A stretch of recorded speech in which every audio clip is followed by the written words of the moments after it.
À la une ce soir, nouvelle victoire du FR Champflore à domicile lors de la 4e étape du Tour de la Martinique des Yoles Rondes entre le Vauclin et le Robert. Un départ d'étape retardé d'1h30 ce matin à cause des mauvaises conditions météo. Protéger son environnement pendant le Tour, c'est l'initiative lancée par la mission locale du centre de la Martinique. 15 jeunes ont nettoyé la plage du Vauclin après le départ des Yoles. La Yole, c'est aussi un vocabulaire pas toujours bien maîtrisé par les spectateurs du Tour. Nous sommes partis à la rencontre des supporters avec quelques expressions particulières. Affaire JKL, 7 enfants coincés à Miami sont rentrés cet après-midi en Martinique. Les autres seront de retour samedi sur le territoire. Du côté des parents, l'incompréhension subsiste. Notre invité ce soir, Joël Fernet, nous parlerons avec lui des nuits culturelles de Rivière-Pilote qui s'achèvent demain soir. Mesdames et messieurs, bonsoir, bienvenue dans votre tranche info. Paris gagné pour UFR Champflore qui remporte sa 2e étape à domicile. Malgré une mer agitée, l'équipage s'impose lors de cette 4e course reliant le Vauclin au Robert devant la Yole Zapetti-Lapalooza, établissement Rosette Orange arrive en 3e position, suivi de Digicel Petit Navire. Au classement général, les franciscains conservent leur maillot rouge de leader suivi de Zapetti-Lapalooza. Digicel Petit Navire occupe la 3e place et UFR Champflore la 4e position. Et retour sur la ligne de départ au Vauclin. Les Yoles sont partis ce matin avec près d'1h30 de retard. La faute aux mauvaises conditions météo. Pour rappel, depuis hier soir, le territoire est placé en vigilance jaune. De fortes pluies et orages ont menacé jusqu'à la dernière minute la bonne marche de cette 4e étape du Tour des Yoles Rondes de la Martinique. Ambiance signée Louis Sabas. Des nuages menaçants, un vent qui forcit. À 5 minutes du départ, le grain redouté pousse les équipages à remonter en urgence les embarcations sur cette plage du bourg du Vauclin. On a couché la Yole parce que le grain est arrivé comme prévu. Ça facilite pas de toutes les choses, vous avez vu là, ça devient incontrôlable quasiment. Donc là, c'est pas possible le départ. Mais même à terre, les Yoles ne sont pas en sûreté face à un vent qui se déchaîne. Difficile de maîtriser les voiles quand il faut coucher les Yoles sur le flanc. Le matériel, les coursiers sont menacés. Il y a le danger, la sécurité avant tout. On aide les autres Yoles à faire les voiles descendre. Il n'y a plus de compétition là pour le moment. Là c'est l'entraide avec les Yoles. Finalement, l'averse passe. Mais face à ces conditions météo, la direction de la course décide dans un premier temps de modifier le parcours de l'étape.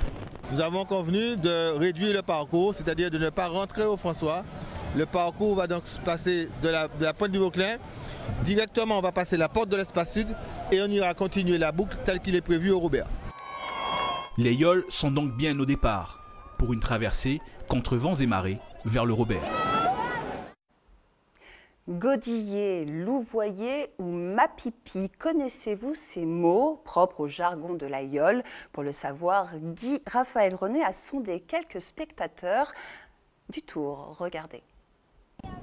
Godiller, les stops, l'écoute, des mots qui font partie du monde de la Yole et qui ne sont pas toujours faciles à définir pour le grand public. Godiller, je sais que c'est... Je sais. Ça veut dire quoi alors? Si je vous dis l'écoute, qu'est-ce que ça vous évoque? Si vous me dites l'écoute? L'écoute sur une Yole. L'écoute sur une Yole, ça ne me dit pas, ça ne me parle pas. Si je vous dis les stops? C'est s'arrêter, je suppose. Si je vous dis ma pipi? Ah oui, ma pipi, c'est plus gros bateau, c'est ça qui a mené, c'est les forts qui sont devant, ou bien peut-être pas toujours devant, mais c'est les forts. Godiller, je crois que c'est avec la pagaie là. Et si je vous dis les stops ou l'écoute? L'écoute, c'est le... Il me semble que c'est le... Je sais pas, le récipient là qui enlève l'eau, il me semble peut-être. Les gars! Poussez les gars! Des définitions que l'on finit par obtenir, mais auprès des premiers concernés, les acteurs de la discipline qui les emploient au quotidien. Le stop là, c'est comme ça là, qui est en forme de deux os et lapin. C'est lui que nous avons été capable de permettre nous de coincer vers là pour border voilà, le mar, tout ça. Il est coincé par 2 cordes qui sont attachées là pour ne pas descendre. C'est ce qu'on appelle stop. On fait le nœud ici, un nœud cabestan pour avoir les deux oreilles. Et on l'appelle les stops. C'est traditionnel. Écoute, c'est la corde qui nous permet de border ou bien de choquer la voile. Donc aujourd'hui, c'est un jeu de poulie pour démultiplier la force. Mais c'est ce qu'on appelle l'écoute. Et aussi l'écoute du haut, il y a deux écoutes. L'écoute du bas qui permet de choquer et de reprendre la voile. Et l'écoute du haut qui permet un peu de stabiliser, de manœuvrer le haut de la voile. Cette partie-là, c'est ce qui permet de, quand il n'y a pas beaucoup de vent, de faire l'aïeul monter au près. Cette partie, c'est pouvoir monter en puissance quand il y a beaucoup de vent. Et ici, c'est pouvoir goudiller. Goudiller, c'est quand il n'y a pas de vent ou très peu de vent, c'est pouvoir faire l'aïeul avancer un peu plus vite. Avec la pagaie. Avec la pagaie, exactement. Et ça nous aide à avancer, gagner quelques secondes et à se déplacer en manque de vent. Aton Mas, un des plus anciens patrons de Yole, fait partie de ceux qui maîtrisent le langage de la voile traditionnelle. L'Amakouri, Tolé, des mots qui n'ont plus de secret pour lui depuis longtemps. L'Amakouri, c'est la tête vague là, et puis on a pitché descendre. Donc, on a essayé de mettre en pression tête l'homme là, pour chaper descendre. L'Amakouri, c'est qu'on sait faire. Et quand on tête l'homme là, puis il essaie de faire un ballon, puis il va au plus loin possible. Et Tolé, c'est peut-être cheville, c'est un cheville en réalité, mais en Tolé, c'est effectivement, c'est lui qui entre dans un petit trou qui est en les bords de là. Et pour buter bois de serre, empêcher de glisser ni devant ni derrière. Par rapport à la voile classique, des mots nous avons dit, en Yola par exemple, pour dire rabat, nous avons dit fou et vent. Des mots et expressions bien ancrés dans le créole qui ont émergé avec la pratique de la Yole, mais qui, selon certains experts, ont tendance à disparaître au profit de mots français plus conventionnels. Partons à présent dans les coulisses du Tour, à la rencontre de ces petites mains qui chaque jour entretiennent les plages après le départ des coursiers. Ce matin au Vauclin, une quinzaine de jeunes de la mission locale du centre de la Martinique ont nettoyé le littoral. Une opération menée en partenariat avec la Fédération des Yoles Rondes. Objectif, sensibiliser la jeunesse à la protection de l'environnement. Louis Sabas. Ils sont des centaines de spectateurs au départ de cette troisième étape du Tour des Yoles.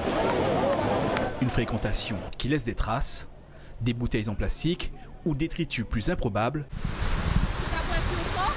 que ces jeunes de la Milsem effacent une fois la plage désertée. Sur cette plage-là, on trouve de tout, des algues, des ordures, une paire de sandales.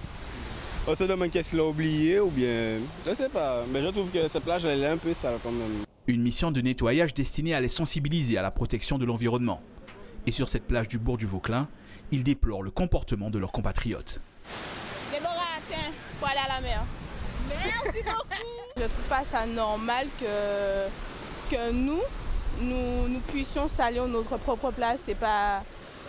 Enfin, je me permets de dire que c'est dégueulasse. Ça se demandait, est-ce qu'on prend vraiment soin de la Martinique lorsqu'on voit une plage comme ça? Et moi, je dis franchement, on devrait faire plus attention à ce qu'on fait. Outre cette matinée de nettoyage et de sensibilisation, l'objectif de la Milsem est de maintenir en activité des jeunes à la recherche d'emploi et de leur permettre de s'épanouir. On leur donne une opportunité de prouver au pied du mur ce qu'ils sont capables de faire. C'est-à-dire que tout ce qui figure sur les CV, les lettres de motivation, ça reste des mots. Parfois, ils nous disent, les employeurs ne regardent même pas leur CV, mais on ne leur donne pas la chance non plus d'être au pied du mur au travail en fait. Ça leur permet aussi de vaincre leur peur. Certains avaient peur un peu de venir sous le soleil tout simplement, ou bien de participer à une action, de parler devant une caméra, d'être filmé. Et ça leur permet aussi de gagner en estime de soi. C'est une plage débarrassée de tout déchet plastique que laisse derrière eux la quinzaine de jeunes hommes et femmes de la Milsem. Une opération similaire était menée à l'arrivée du Tour des Yoles au Robert. Nous refermons cette page consacrée au Tour des Yoles. N'oubliez pas, à 20h, nos experts Hubert Bornil et Jean-Claude Asselin de Beauville dans le MAG des Yoles pour une analyse complète de cette quatrième étape. Comme je vous le disais, depuis hier, la Martinique est placée en vigilance jaune. De fortes pluies et orages qui ont débuté hier soir ont persisté pendant toute la journée, provoquant ici et là quelques inondations, comme vous pouvez le voir sur ces images amateurs.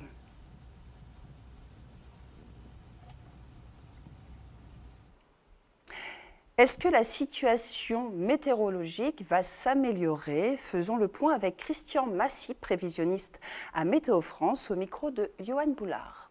Aujourd'hui, l'onde tropicale que nous attendions s'est clairement manifestée avec une aggravation bien sentie, notamment à la mi-journée sur la Martinique. Donc tous ces nuages-là sont en train de s'évacuer en Caraïbes. On voit qu'à l'arrière, en fin de journée, le tissu nuageux devient moins dense. Et donc on constate déjà dès ce soir une atténuation des pluies, même si ce n'est pas encore du beau temps. Cette atténuation des pluies va se maintenir donc progressivement, ça va s'atténuer en cours de nuit prochaine. Et l'articulation, le retour de l'amélioration, quand on passera dans l'air sec qui est plus au large, ce sera demain en début de matinée. En ce qui concerne l'amélioration, c'est pas tout d'un coup il fait de grand mauvais, tout d'un coup il n'y a plus un nuage dans le ciel. Il faut que l'humidité s'évacue, donc ça se fait progressivement, poussé par les alizés. Donc dans un premier temps, les quelques averses résiduelles, mais sans gravité, vont encore traîner jusqu'en fin de nuit, début de matinée. Et ensuite, on aura de l'air plus sec qui va arriver, mais il y aura de la brume de sable. Donc ça va être un petit peu laiteux, mais il y aura quand même de très belles conditions globalement pour la saison. Conséquence de ces fortes pluies qui s'abattent sur le territoire, hier soir, 400 foyers ont été privés d'électricité dans plusieurs communes de l'île. Les techniciens d'EDF ont réalimenté leurs abonnés en milieu de soirée. Puis ce matin, vers 5h30, un câble à haute tension a cédé dans le secteur de Trinité. 2500 clients n'étaient plus alimentés. Les techniciens d'EDF sont intervenus et la situation est redevenue normale en milieu de journée. Peut-être le début d'un dénouement dans l'affaire JKL. Pour rappel, 42 enfants partis en voyage à Miami avec l'association JKL étaient coincés depuis dimanche dernier aux États-Unis. 7 d'entre eux ont pu rentrer en Martinique cet après-midi à 17h. Quant au reste du groupe, les jeunes rentreront samedi 5 août. Du côté des parents, inquiétude et incompréhension ne cessent de grandir. Nous avons suivi une maman, Béatrice, qui s'est rendue au siège de l'association, bien décidée à obtenir quelques explications. Regardez le reportage de Johan Boulard. Ce matin, cela a assez duré pour Béatrice.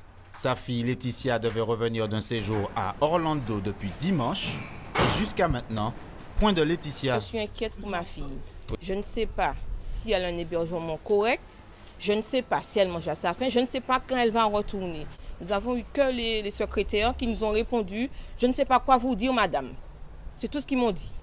Donc ils n'ont aucune information? Aucune information, rien du tout, aucune information. Une démarche qui s'avère payante, puisque quelques minutes plus tard, elle est reçue par la direction. Madame? L'espoir. D'accord. Donc, ce qui se passe également. Mais la discussion est brusquement interrompue par des éclats de voix, l'entrée de salariés mécontents. Ces gros mornais ont travaillé pour le compte de la société et ne seraient toujours pas payés depuis juin. Les problèmes s'enchaînent, puisqu'à cela s'ajoutent des voyages tout simplement annulés, sans remboursement. Ça fait moment fait, personne façon qui m'en fait pour monter payer, non, pour faire voyage annulé. Non, c'est un voyage annulé. Selon une source proche de la structure, le Panama, Margarita, Montréal ou encore la Floride, autant de destinations prévues et parfois déjà réglées qu'il faudra maintenant reverser à plus de 200 par an.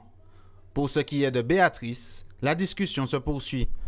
Nous avons effectivement dans ce groupe d'enfants un retour échelonné, de façon échelonnée, puisqu'on va faire quelques priorités. Vous n'avez pas informé plutôt de ce problème.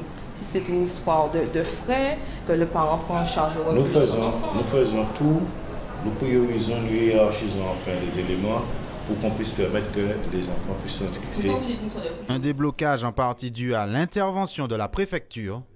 Une partie des enfants devrait, en principe, être rapatriés. Nous avons un groupe de 18 jeunes qui vont entrer aujourd'hui par le vol d'Air France. Donc ces parents de ces jeunes qui entrent seront informés par notre secrétariat de manière individuelle.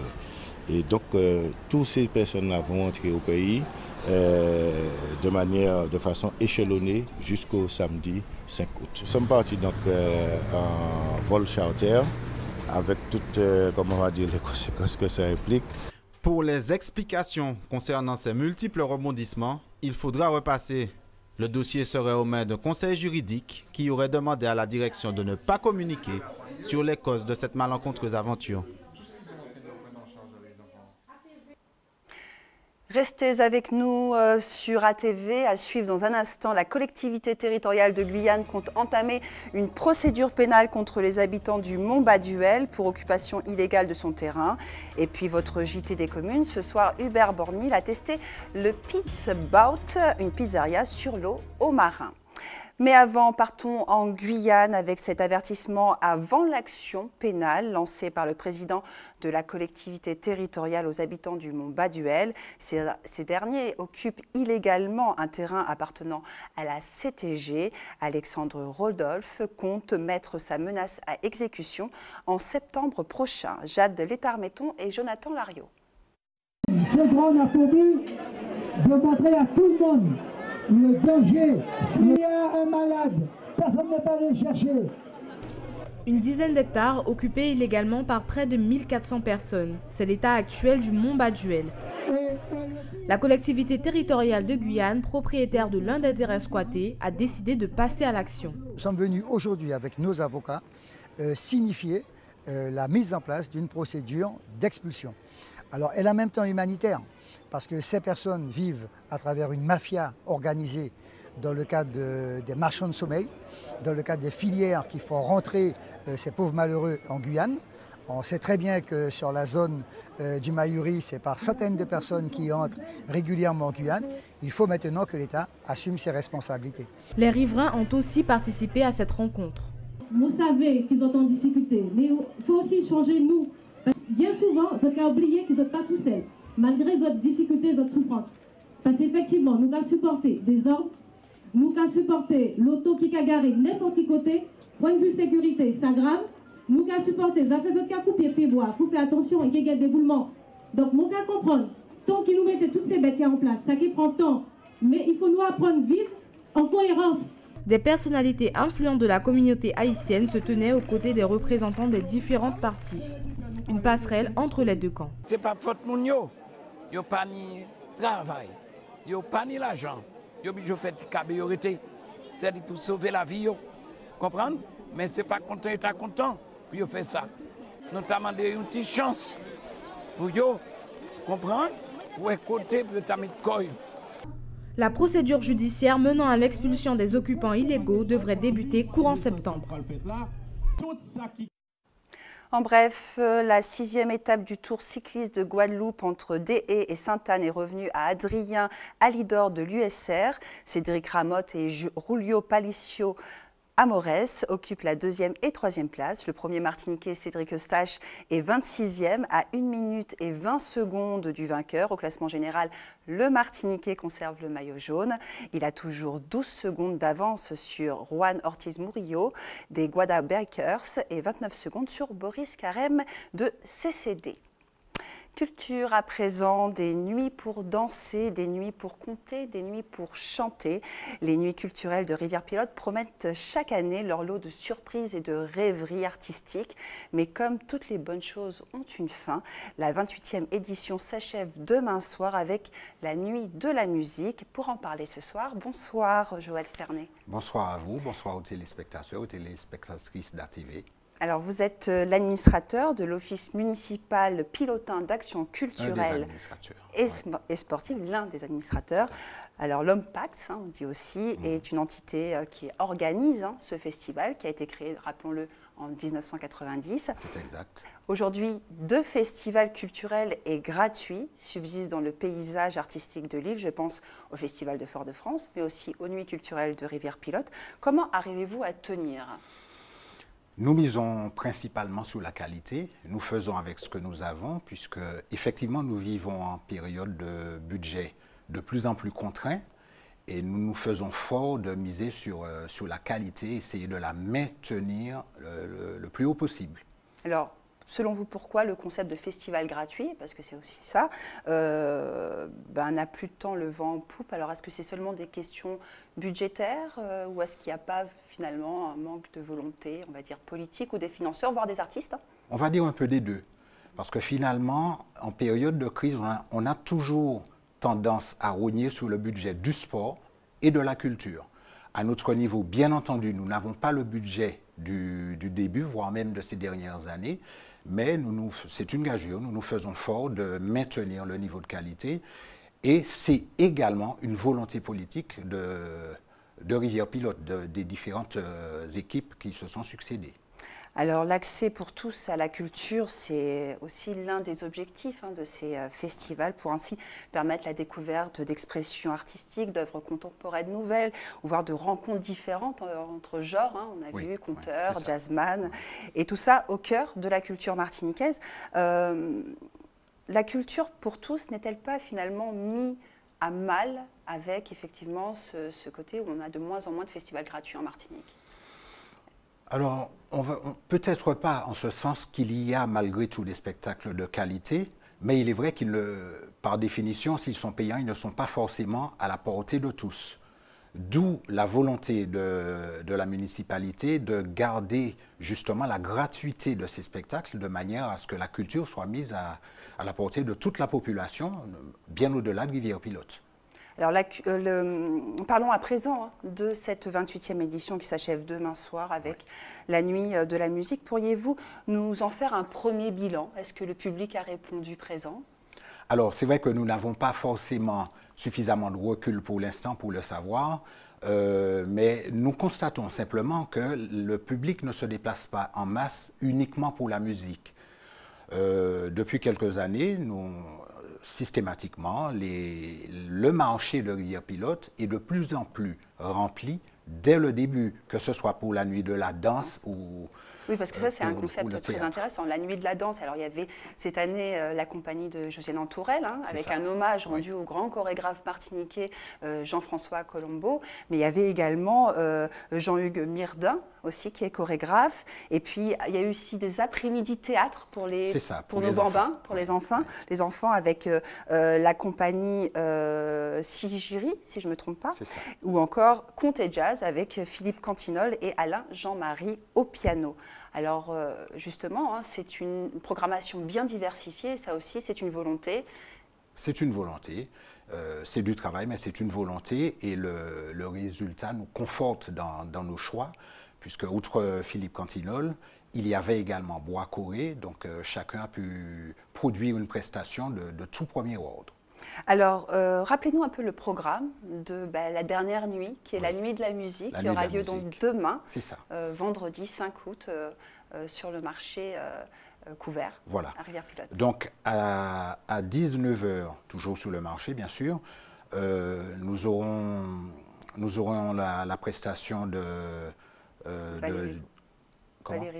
Valérie Loury, qui n'est plus à présenter, bien sûr, et à 21h, Jokla, qui est peut-être un peu moins connu chez nous, mais c'est un Martiniquais, mais qui va nous proposer quelque chose d'assez éclectique, puisqu'il brasse un petit peu tous les styles caribéens. Donc, avec du jazz, du funk. On l'a reçu sur le plateau de la TV. Et effectivement, qu'il y a cette volonté de mélanger les genres musicaux. Alors pourquoi ce choix d'artiste entre, on va dire, un peu l'ambassadrice de la musique martiniquaise, qui est donc tenue par Valérie Loury, et puis ce jeune, Jokla, qui commence à monter petit à petit ici? Alors, précisément, c'est justement parce qu'il n'est pas encore suffisamment connu, nul n'est prophète en son pays, il n'est pas suffisamment connu en Martinique, d'où l'idée de temps à autre de faire la promotion, de faire en sorte que les Martiniquais découvrent leurs propres artistes, même s'ils officient principalement en France. Oui. Eh bien, merci Joël Fernet d'avoir répondu à nos questions. Je rappelle, demain, la dernière nuit culturelle avec la Nuit de la musique, c'est à partir de 19 h au marché couvert de Rivière-Pilote. Restez avec nous, c'est l'heure de votre JT des communes.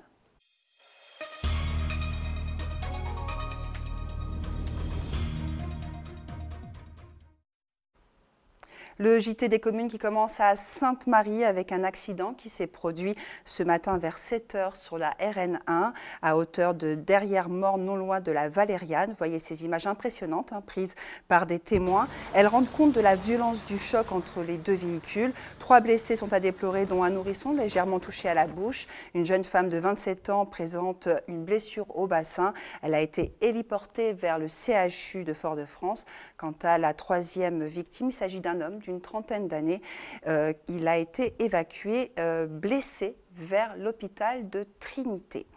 Prenons à présent le large au marin avec la pizzeria sur l'eau, le Pizzbot. Le principe est simple, commander et se faire livrer votre pizza sur votre kata. Hubert Bornil et Guy-Raphaël René ont testé pour vous ce nouveau concept. Regardez.